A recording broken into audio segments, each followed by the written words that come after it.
بسم اللہ الرحمن الرحیم۔ ویڈیو شروع کرنے سے پہلے میرے تمام ناظرین سے گزارش ہے کہ اگر میری ویڈیو اچھی لگے تو اس کو لائک اور چینل کو سبسکرائب کرنا مت بھولیں، اس سے ہماری حوصلہ افزائی ہوتی ہے۔ حضور صلی اللہ علیہ وآلہ وسلم کی وفات کے بعد حضرت بلال کی ایک اذان، پورا مدینہ اسے سن کر رونے لگا تھا۔ حضور صلی اللہ علیہ وآلہ وسلم کے وصال کے بعد سیدنا بلال رضی اللہ تعالیٰ عنہ مدینے کی گلیوں میں یہ کہتے پھرتے کہ لوگو، تم نے کہیں رسول اللہ صلی اللہ علیہ وآلہ وسلم کو دیکھا ہے تو مجھے بھی دکھا دو۔ پھر کہنے لگے کہ اب مدینے میں میرا رہنا دشوار ہے، اور شام کے شہر حلب میں چلے گئے۔ تقریباً 6 ماہ بعد آپ صلی اللہ علیہ وآلہ وسلم کی خواب میں زیارت نصیب ہوئی تو آپ صلی اللہ علیہ وآلہ وسلم فرما رہے تھے، اے بلال، یہ کیا بے وفائی ہے، تو نے ہمیں ملنا چھوڑ دیا، کیا ہماری ملاقات کا وقت نہیں آیا؟ خواب سے بیدار ہوتے ہی اونٹنی پر سوار ہو کر لبیک یا سیدی یا رسول اللہ کہتے ہوئے مدینہ منورہ کی طرف روانہ ہو گئے۔ جب مدینہ منورہ میں داخل ہوئے تو سب سے پہلے مسجد نبوی پہنچ کر حضرت بلال رضی اللہ تعالیٰ عنہ کی نگاہوں نے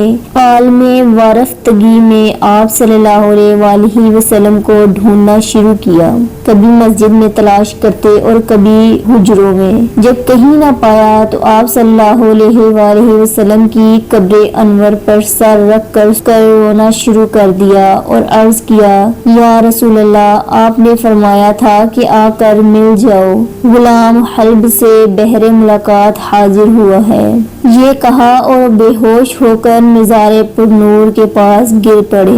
کافی دیر بعد ہوش آیا، اتنے میں سارے مدینے میں یہ خبر پھیل گئی کہ مؤذن رسول حضرت بلال رضی اللہ تعالیٰ عنہ آ گئے ہیں۔ مدینہ طیبہ کے بوڑھے، جوان، مرد، عورتیں اور بچے اکٹھے ہو کر عرض کرنے لگے کہ بلال، ایک دفعہ وہ اذان سنا دو جو محبوب اللہ صلی اللہ علیہ وآلہ وسلم کے زمانے میں سناتے تھے۔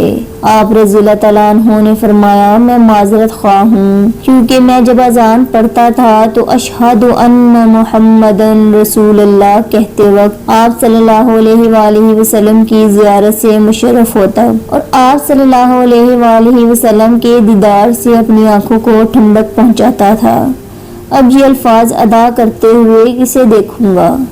بعض صحابہ کرام رضی اللہ تعالیٰ عنہ نے مشورہ دیا کہ حسنین کریمین رضی اللہ تعالیٰ عنہما سے سفارش کروائی جائے، جب وہ بلال رضی اللہ تعالیٰ عنہ کو اذان کے لیے کہیں گے تو وہ انکار نہ کر سکیں گے۔ چنانچہ حضرت امام حسین رضی اللہ تعالیٰ عنہ نے حضرت بلال رضی اللہ تعالیٰ عنہ کا ہاتھ پکڑ کر فرمایا، اے بلال، ہم آج آپ سے وہی اذان سننا چاہتے ہیں جو آپ ہمارے نانا جان اللہ کے رسول صلی اللہ علیہ وآلہ وسلم کو اس مسجد میں سناتے تھے۔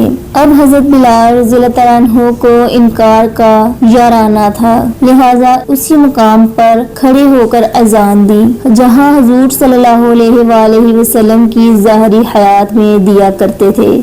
بعد کی کیفیات کا حال کتب سیر میں یوں بیان ہوا ہے، جب آپ رضی اللہ تعالیٰ عنہ نے بآواز بلند اللہ اکبر کہا، مدینہ منورہ گونج اٹھا۔ آپ جیسے جیسے آگے بڑھتے گئے جذبات میں اضافہ ہوتا چلا گیا۔ جب اشہد ان لا الہ الا اللہ کے کلمات ادا کیے، گونج میں مزید اضافہ ہو گیا۔ جب اشہد ان محمد رسول اللہ کے کلمات پر پہنچے، تمام لوگ حتیٰ کہ پردہ نشین خواتین بھی گھر سے نکل آئیں۔ رکت و گریہ زاری کا عجیب منظر تھا۔ لوگوں نے کہا، رسول اللہ صلی اللہ علیہ وآلہ وسلم تشریف لے آئے ہیں۔ آپ صلی اللہ علیہ وآلہ وسلم کے وصال کے بعد مدینہ منورہ میں اس سے زیادہ رونے والے مرد و زن نہیں دیکھے گئے۔